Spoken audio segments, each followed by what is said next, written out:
하나님의 말씀 보겠습니다. 하나님의 말씀은 사도행전 3장 1절에서 10절 말씀입니다. 사도행전 3장 1절에서 10절입니다. 교독합니다. 제9시 기도 시간에 베드로와 요한이 성전에 올라갈새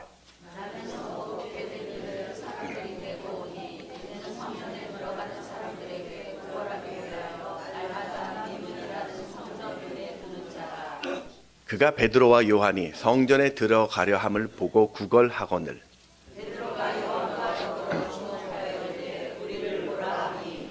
그가 그들에게서 무엇을 얻을까 하여 바라보거늘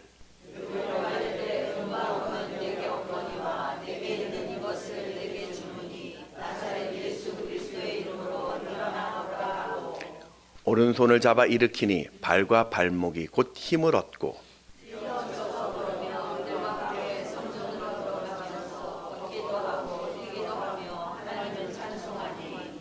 모든 백성이 그 걷는 것과 하나님을 찬송함을 보고 그가 본래 성전 미문에 앉아 구걸하던 사람인 줄 알고 그에게 일어난 일로 인하여 심히 놀랍게 여기며 놀라니라. 아멘.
오늘 오신 여러분 환영하고 또 축복합니다.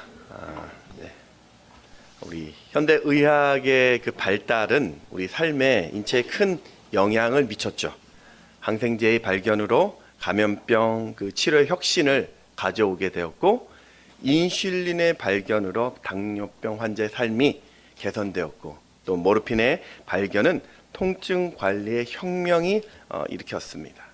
이처럼 의료 연구와 혁신은 인간의 수명을 연장시키고 또 건강한 인생을 담보하게 되었습니다. 근데 참 묘한 게, 그럼에도 불구하고 현대 사회는 더 많은 질병과 질환을 앓고 있습니다. 특별히 마음의 상처를 앓는 사람들이 더 많아졌습니다. 심지어는 믿는 우리도 그렇습니다. 때문에 이 땅에서 하나님의 치유, 회복은 반드시 우리 삶에 필요한 것 같습니다. 그런데 이런 하나님의 치유하심, 또 하나님의 회복에 대해서 교회에는 또 여러 의견들이 있는 것 같습니다. 어떤 교회는 지금도 하나님의 이런 특별한 치유하심을 믿는 교회가 있는가 하면, 또 어떤 교회는 그건 초대교회 때 일어난 그런 특별한 일이라고, 현대의학이 발달된 지금은 더 이상 교회가 그런 특별한 치유가 필요 없다라고 생각하는 교회도 있습니다. 여러분, 예수님이 승천하신 후에 이 땅에는 보혜사 성령님이 오셨고, 그 성령님이 우리와 영원토록 함께 하십니다. 요한복음 14장 16절을 같이 읽어보겠습니다. 시작. 내가 아버지께 구하겠으니 그가 또 다른 보혜사를 너희에게 주사 영원토록 너희와 함께 있게 하리니. 이 성령이 그럼 어떤 분이실까요? 성령님은 포로된 자를 자유케 하시고, 눈먼 자를 눈뜨게 하시고, 가난한 자를 부욕케 하시는 분이십니다. 이사야서 61장 우리 1절을 다시 보면, 주 여호와의 영이 내게 내리셨으니 이는 여호와께서 내게 기름을 부으사 가난한 자에게 아름다운 소식을 전하게 하려 하심이라. 나를 보내사 마음이 상한 자를 고치며 포로된 자에게 자유를, 갇힌 자에게 노임을 선포하며. 그래서 저는 성령님이 우리 안에 여전히 임재하시기 때문에 오늘날에도 예수님 시대처럼 그런 놀라운 치유와 은혜의 회복은 존재한다라고 믿습니다.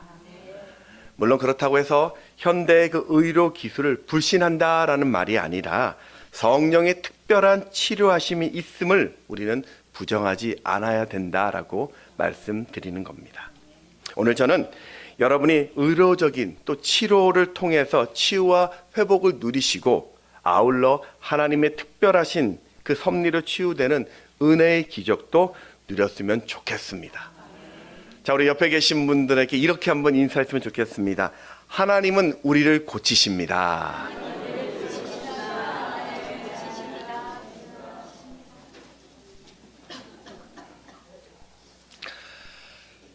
네, 오늘 본문 우리가 너무나도 잘 알고 있는 본문이죠. 불가능한 비참한 인생을 살았던 그 인생에 찾아온 놀라운 기적을 소개하고 있습니다. 당시 예루살렘 성전에는 8개의 문이 있었는데 그 중에 동문에서 벌어진 일입니다.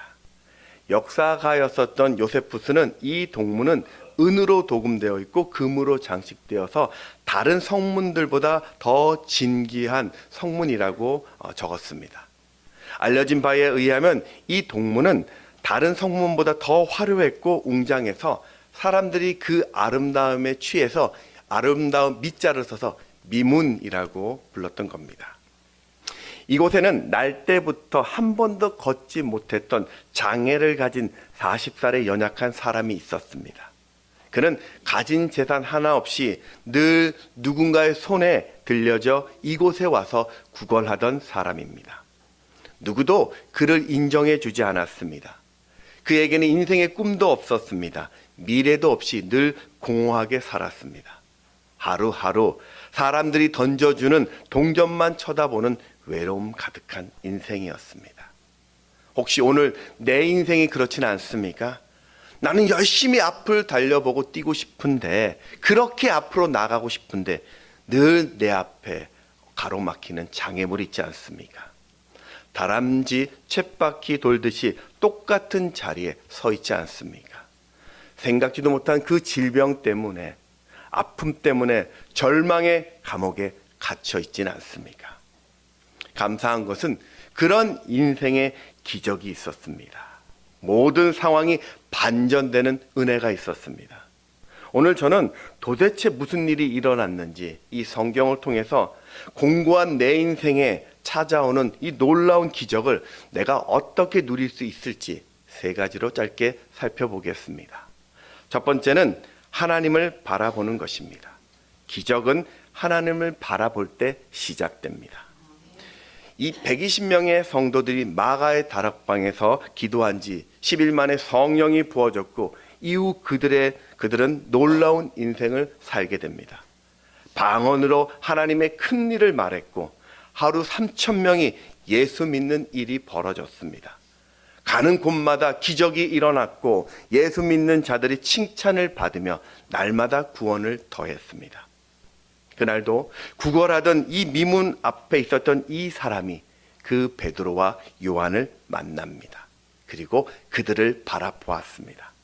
오늘 3절과 5절에 보면 그가 베드로와 요한이 성전에 들어가려 함을 보고 구걸하거늘 5절에서도 그가 그들에게서 무엇을 얻을까 하여 바라보거늘 한 사람이었지만 3절과 5절에서 바라보는 그 의미가 조금 다릅니다.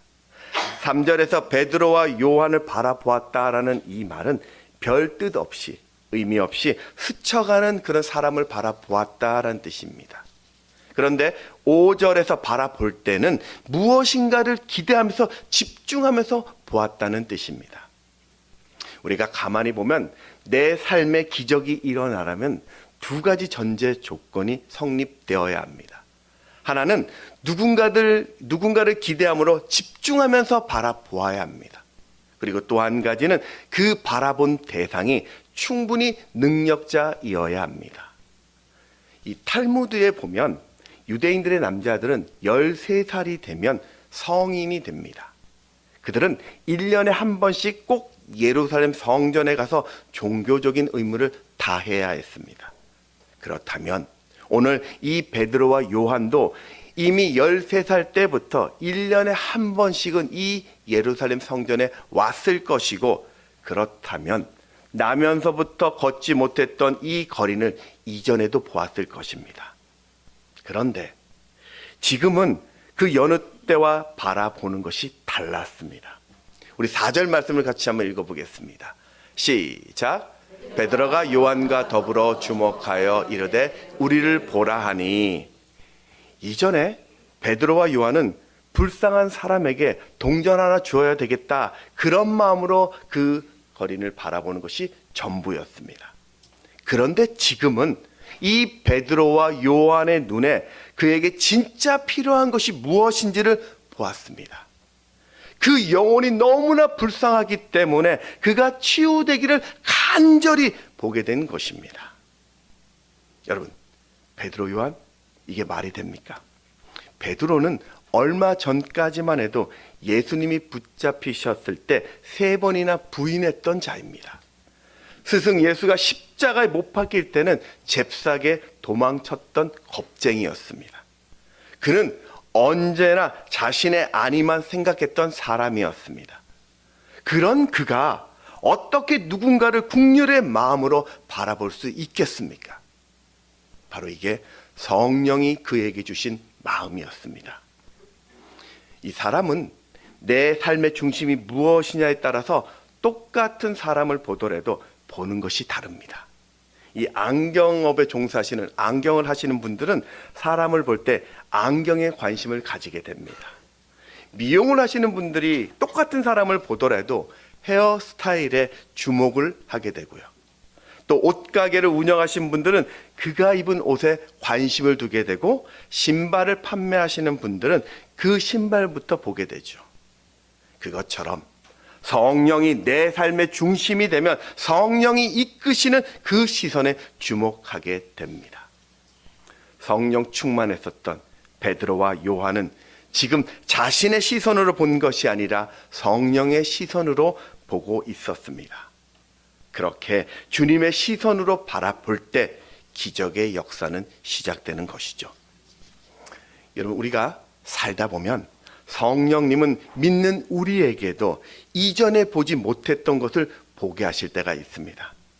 평소와 또 다른 감동을 우리에게 주실 때가 있어요. 너무 분주하게 살아서 자세히 보지 못했는데 어느 순간 문득 그 교우가 생각나고 그 친구가 생각나게 하고 그 이웃을 보게 하실 때가 있습니다. 때로는 나의 초라함이나 나의 약점이나 나의 무능을 적나라하게 보게 할 때도 있습니다. 그때 하나님의 시선으로 내 모든 것을 멈추고 그것에 집중해 보십시오. 성령님이 오늘 우리에게 해야 할 일을 보여주실 것입니다. 사랑하는 여러분, 한 가지 부탁을 드리고 싶습니다. 여러분, 제발 내 힘으로 인생을 살려고 하지 마십시오. 그저 내 앞에 있는 이 문제만 주목하면서 살지 마십시오. 내 질병이 중하다고 희망이 없다라고 말하지 마십시오. 상처가 오래되었다고 안 된다고 말하지 마십시오. 수많은 실패 때문에 불가능하다라고 말하지 마십시오. 나는 가진 게 없다고 끝났다라고 말하지 마십시오. 내 지식, 내 판단, 내 시선으로 보기 시작하면 내 인생엔 하나님의 기적이 없습니다. 무능한 그때라도 성령이 그런 나를 주목하고 계심을 믿으시고 나의 모든 시선을 하나님께로 향한다면 평생 걸어본 적 없던 자가 오늘 일어났던 것처럼 내 삶에도 불가능한 은혜가 시작될 것입니다. 두 번째, 기적은 예수의 이름을 선포할 때 일어납니다. 우리 6절 말씀을 같이 읽겠습니다. 시작.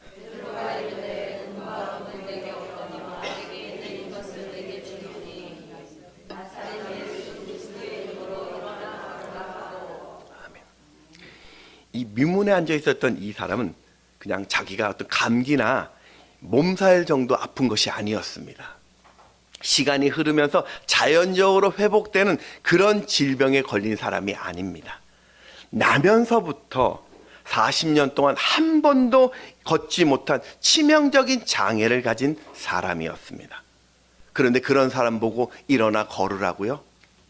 여러분, 지금 베드로의 직업은 어부입니다. 의사가 아닙니다. 그런 그가 이런 말을 했다라는 것은요, 이거는 그 상대방을 무시하는 말입니다. 조롱하는 말입니다. 상대를 모욕 주는 말입니다. 도대체 왜 베드로는 이런 말을 했을까요? 베드로는 지금 현실의 능력을 보고 있는 것이 아닙니다. 의학적인 상식을 보지 않았습니다. 오직 내 안에 살아계신 그 예수님만을 바라보았고 그분이 하신 말씀만을 믿었습니다. 우리 요한복음 14장 14절 말씀을 같이 읽어보겠습니다. 시작. 내 이름으로 무엇이든지 내게 구하면 내가 행하리라. 예수님이 이 땅에 오신 이유가 무엇일까요? 우리를 죄에서 구원하시려고. 그런데 그것뿐만이 아닙니다. 그분이 우리를 치유하시고 우리를 자유케 하시려고 그분이 우리의 모든 질병과 연약함을 친히 담당하셨습니다. 우리 마태복음 8장 16절 17절 말씀 같이 읽습니다. 시작. 저물매 사람들이 귀신 들린 자를 많이 데리고 예수께 오거늘 예수께서 말씀하러 귀신들을 쫓아내시고 병든 자들을 다 고치시니 이는 선지자 이사야를 통하여 하신 말씀에 우리의 연약한 것을 친히 담당하시고 병을 짊어지셨도다 함을 이루려 하심이더라. 아멘. 우리가 복음서를 이렇게 보다 보면은 예수님이 공생의 사역 중에서 상당 부분은요, 이 치유 사역에 전심을 다하셨습니다. 자, 우리 마가복음을 한번 보면 이렇습니다. 마가복음 1장에는요, 가버나움 회당에 귀신 들린 자, 그리고 베드로 장모의 열병을 주님이 고치셨습니다. 마가복음 2장에서는 중풍병으로 꼼짝하지 못한 자를 예수님이 치유하십니다. 마가복음 3장에는 안식일날 손 마른 자를 고치셨고요. 마가복음 4장에서는 12의 혈증 걸린 여인을 고치셨고 귀신 들려 무덤 사이로 뛰어다니는 광인을 치료하셨고 죽은 야이로의 딸을 살리셨습니다.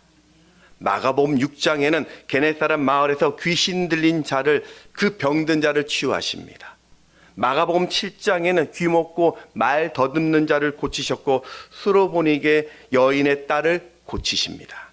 마가복음 8장에서는 벳세다 맹인의 눈을 뜨게 했고 9장에서는 귀신 들린 어린 아이를 치유하셨고 10장에서는 거지 바디메의 눈을 고치셨습니다. 이게 예수님의 사역이었어요.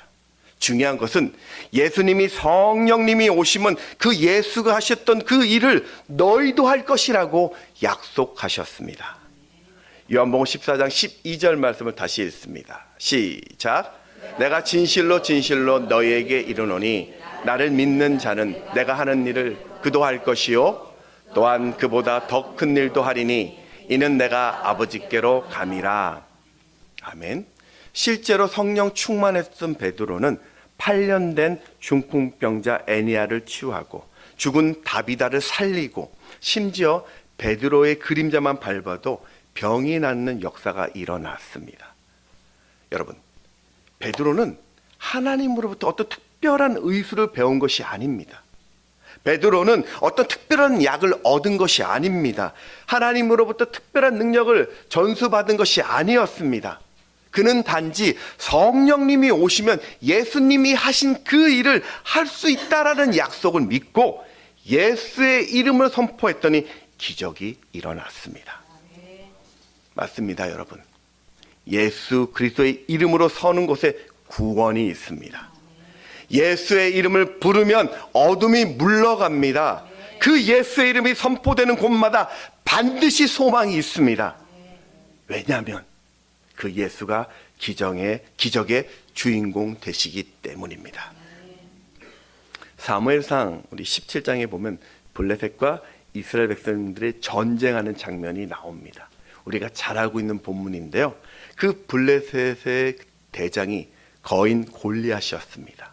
이 골리앗은 40일 동안 매일 그 이스라엘 백성들 앞에 나와서 이스라엘을 조롱하면서 1대1 대결을 제안했는데 이스라엘 백성들은 그게 두려워서 늘 숨었습니다. 그때 양을 치던 소년이었던 다윗이 형들에게 음식을 가져다 주려고 왔다가 이 골리앗의 무례한 그 도전을 듣고 사울 왕에게 나가서 자신이 전쟁에 1대1 대결을 하겠다고 자원을 하죠. 사람들이 말렸지만 다윗은 물맷돌 5개와 여호와의 그 이름을 가지고 나갑니다. 우리 사무엘상 17장 45절 말씀 같이 읽습니다. 시작.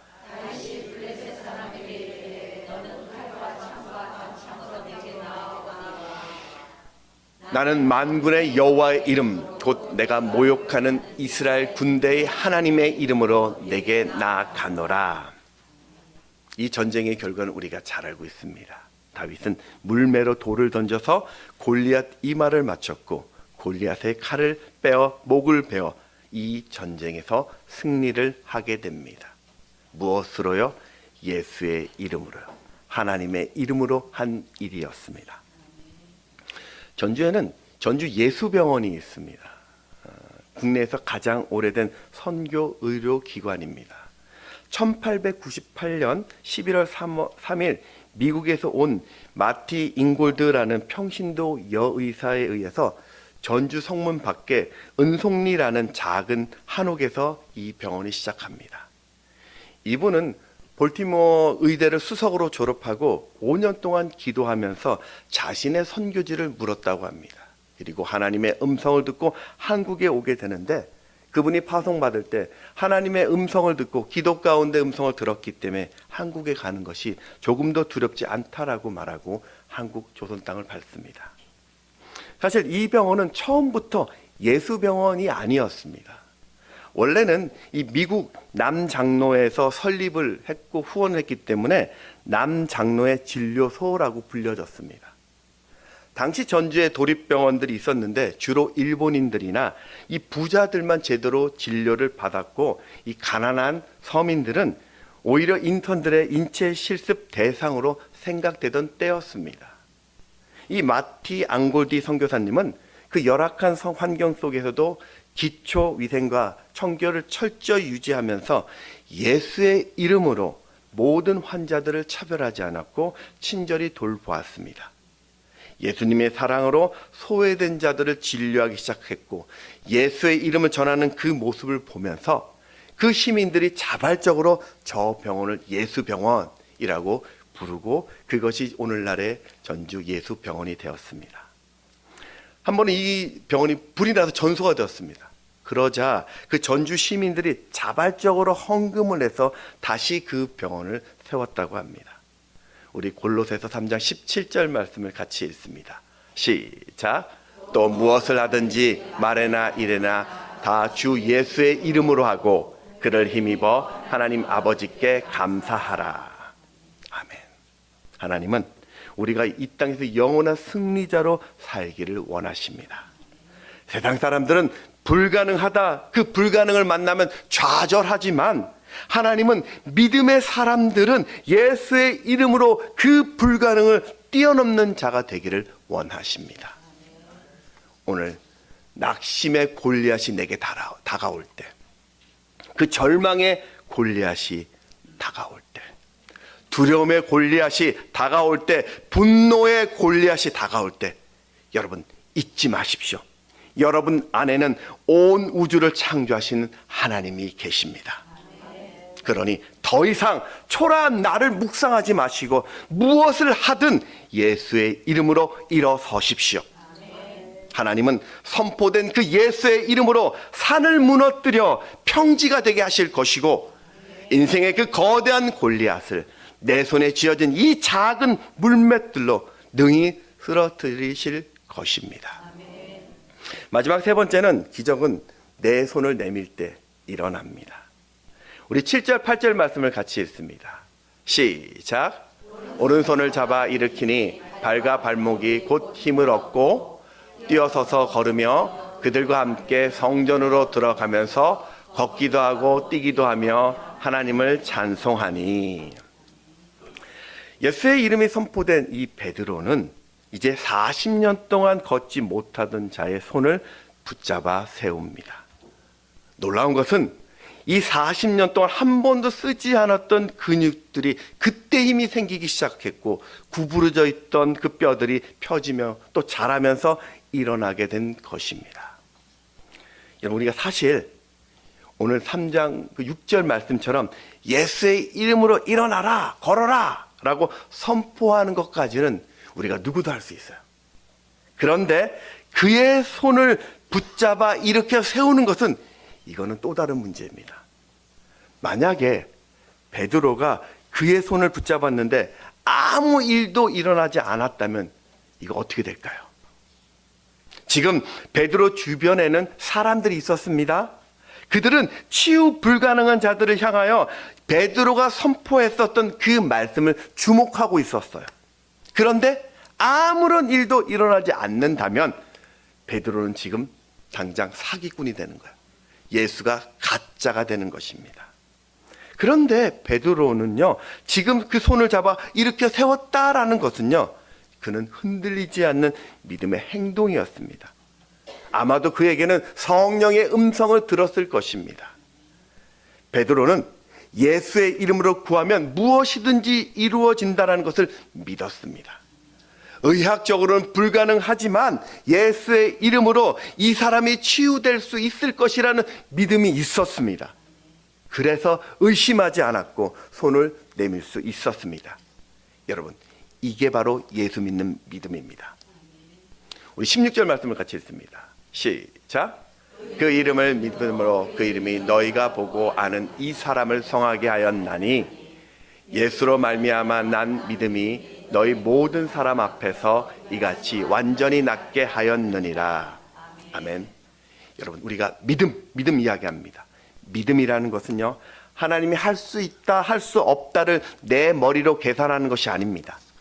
오늘도 하나님께서 놀라운 일을 행할 수 있음을 내가 확신하는 것입니다. 그리고 행동하는 것입니다. 그게 믿음이고 그럴 때 기적의 역사를 보게 됩니다. 우리 아브라함을 보십시오. 하나님이 아브라함에게 어디로 가야 할지 말씀하지 않으셨습니다. 그냥 본토 친척 아비 집을 떠나라고만 하셨습니다. 그건 아무런 계획이 없어도 하나님의 음성을 듣고 인도하심을 믿고 나가는 것이 믿음이기 때문입니다. 우리 히브리서 11장 8절 말씀 또 한번 읽어보겠습니다. 시작. 믿음으로 아브라함은 부르심을 받았을 때 순종하여 장래 유업으로 받을 땅에 나아갈새 갈 바를 알지 못하고 나아갔더니. 아멘. 여러분, 우리가 어떻게 하면 이 베드로처럼 거뜬히 우리가 믿음의 손을 내밀 수 있을까요?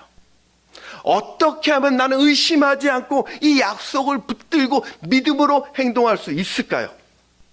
저는 그 믿음의 행동을 여러분 기도의 자리에 서서 서는 것부터 하시기를 권면드립니다. 믿음이라는 것이 어떤 행위 앞에서 하는 것보다 먼저 기도의 자리에 서는 것, 그것도 믿음의 액션들입니다. 오늘 1절에 보면 제9시 기도 시간에 베드로와 요한이 성전에 올라갈새라고 말하죠. 그러니까 베드로와 요한은 제9시, 그러니까 한국 시간으로 오후 3시에 기도하러 성전에 갑니다. 이게 뭐 대단하냐 싶은데요.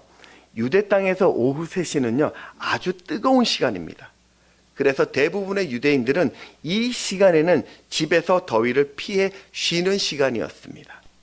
그런데도 베드로와 요한은 그 힘든 시간에도 기도하러 가고 있었습니다. 원래 베드로가 이렇게 기도하는 사람이었을까요? 아니죠. 여러분 복음서를 한번 보십시오. 베드로가 기도했다는 내용이 나와 있질 않아요. 복음서에 전혀 나와 있지 않습니다. 오히려 예수님께서 겟세마네 동산에서 유혹에 빠지지 않게 기도하라고 하셨을 때 졸던 장본인이 베드로입니다. 그런 사람이 도대체 어떻게 이렇게 기도의 사람이 되었을까요? 베드로와 요한은 기도할 때 하나님의 부유함을 맛보았습니다. 베드로와 요한은 기도할 때 성령으로 충만하게 된다는 것을 경험했습니다. 베드로는 기도했을 때 그 성령의 음성을 들었습니다. 그리고 믿음의 기도에 하나님께서 반응하신다는 것을 알았습니다. 그래서 베드로와 요한은 기도를 멈추지 않았던 것입니다. 예레미야서 29장 13절에 보면 너희가 온 마음으로 나를 구하면 나를 찾을 것이요 나를 만나리라. 이 찰스 스펄전이 기도를 이렇게 정의합니다. 기도는 전능하신 팔을 움직이는 시간이다 라고 정의합니다. 조지 물러는 기도는 하나님의 기적을 이끄는 증거다라고 이야기하고, 성 어거스틴은 기적이 없다면 나는 하나님을 믿지 않을 것이다 라고 간증합니다. 우리가 잘 알고 있는 마틴 루터는 나는 하는 일이 너무 많아서 하루에 3시간씩 기도하지 않고서는 견딜 수 없다라고 고백합니다. 이들이 왜 이런 말을 할까요? 기도를 행함으로 기적의 하나님을 만났기 때문입니다. 국립공주대학교 음악교육학과의 명예교수이시자 오페라 이순신을 제작하신 백기현 장로님의 이야기입니다. 이분은 1951년도에 건강하게 태어났는데 2살 때 이 척추뼈가 손상되고 그 척추에 결핵균이 들어가서 50년간을 등이 굽은 채로 살게 됩니다. 이 신체적인 컴플렉스를 공부로 극복하겠다라는 생각에 열심히 공부해서 서울대 음대에 입학합니다. 유학을 갔고 성악을 전공했지만 신체적으로 깊은 호흡을 할 수 없었기 때문에 성악을 포기하고 오페라 제작자가 됩니다. 그는 오페라 이순신을 제작했는데 이게 히트가 쳤어요. 처음에 대단한 호평을 받아서 이제 해외로 공연을 확장하다가 그만 무리한 욕심에 결국 수십억의 큰 빚을 지게 되었습니다. 그는 절망에 빠져가지고 인생을 포기하고 자신의 이제 주변을 정리하고 있었을 때 2005년에 그 아내가 강권해서 부흥에 억지로 참석하게 됩니다. 그리고 그 기도의 시간에 하나님을 만납니다. 강사 목사님이 강단에서 그 십자가를 바라보라 라고 외쳤더니 이분이 아무 생각 없이 아멘, 저 말씀에 순종하다는 생각이 들어서 아멘 하고 무의식 중에 고개를 들어서 십자가를 바라보았답니다. 그런데 갑자기 그의 옆구리와 등줄기가 시원해지면서 자신의 의지와 상관없이 자신의 팔과 다리와 어깨와 허리 등이 꺾이기 시작했습니다. 평생 굽었던 그것이. 그리고 그 마음속에 하나의 음성이 들렸습니다. 음성이 이랬다고 합니다. 아들아, 두려워하지 말라. 내가 너의 굽은 등을 폈다. 그때부터 5일 동안 이분은 그의 몸이 성령에 이끌려 비틀대기 시작했습니다. 그리고 5일이 지난 새벽 6시가 돼서야 눈물과 콧물과 땀으로 범벅이 된 그 옷을 벗었을 때 비로소 자신의 등이 펴진 것을 알게 되었다고 합니다. 이전에 이분은 평생 교회를 다녔지만 어떤 체험이나 그 확신이 없었다고 합니다. 성령의 역사를 신뢰하지 않았고 통성 기도 한번 제대로 해본 적이 없었다고 합니다. 그런데 성령이 함께 하시는 그 기도의 자리에 서게 되었을 때 질병과 그 열등감의 굴레에서 자유함을 얻게 됩니다. 이분이 이렇게 고백합니다. 여러분, 갈까 말까, 할까 말까 그런 선택의 갈등이 올 때 내가 가도 뭐 하나 딱히 선한 게 안 보이고 뭐 해도 뭐 나아질 것이 없어 보일 때 만약에 그런 상황이 온다면 기도의 자리에 서시고 가서 행하라고 힘주어 말합니다. 여러분, 오늘 치유를 원하십니까? 고침 받기를 원하십니까? 자유하기를 원하십니까? 하나님은 사람을 차별하지 않습니다. 하나님이 보시는 딱 한 가지는 바로 여러분의 믿음입니다. 하나님은 전적인 그 믿음의 행동을 보시고 기적을 일으켜 주십니다. 그러니 먼저 기도의 자리에 서십시오. 오늘 내 손이 기도의 손이 되게 하십시오. 늘 성령 충만하도록 매일 기도의 자리에 들어가십시오. 그리고 그곳에서 그분의 음성을 들으시고 순종하십시오. 지금 당장은 보이지 않아도 믿음의 자리로 나가 성령 충만을 구하시고 또 그렇게 될 줄을 믿고 행한다면 우리의 모든 것은 회복될 것입니다. 우리 출애굽기 15장 26절 말씀을 같이 읽습니다. 시작. 이르시되 너희가 너희 하나님 나 여호와의 말을 들어 순종하고 내가 보기에 의를 행하며 내 계명에 귀를 기울이며 내 모든 규례를 지키면 내가 애국 사람에게 내린 모든 질병 중 하나도 너에게 내리지 아니하리니 나는 너희를 치료하는 여호와임이라. 아멘. 말씀을 정리하겠습니다. 기독교는 기적의 종교라고 이야기합니다. 그 말은 오늘도 우리의 삶의 현장에 기적은 있습니다. 그러니 오늘 우리 믿음의 영역을 제한하지 마십시오. 오늘 이 놀라운 기적은 나면서부터 무명의 한 사람이 베드로와 요한을 통해서 하나님을 만났을 때 일어난 역사였습니다. 여러분, 예수 안에 모든 치료와 회복과 소망과 구원이 있음을 바라보십시오. 그리고 그 예수의 이름으로 일어서십시오.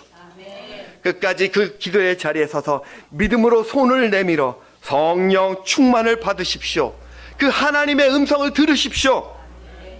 나면서부터 걷지 못한 자를 일으켜 세우신 것처럼 여러분의 인생을 통해 가는 곳곳마다 치유와 회복을 보여주시는 그 하나님을 반드시 여러분이 만나게 될 것입니다.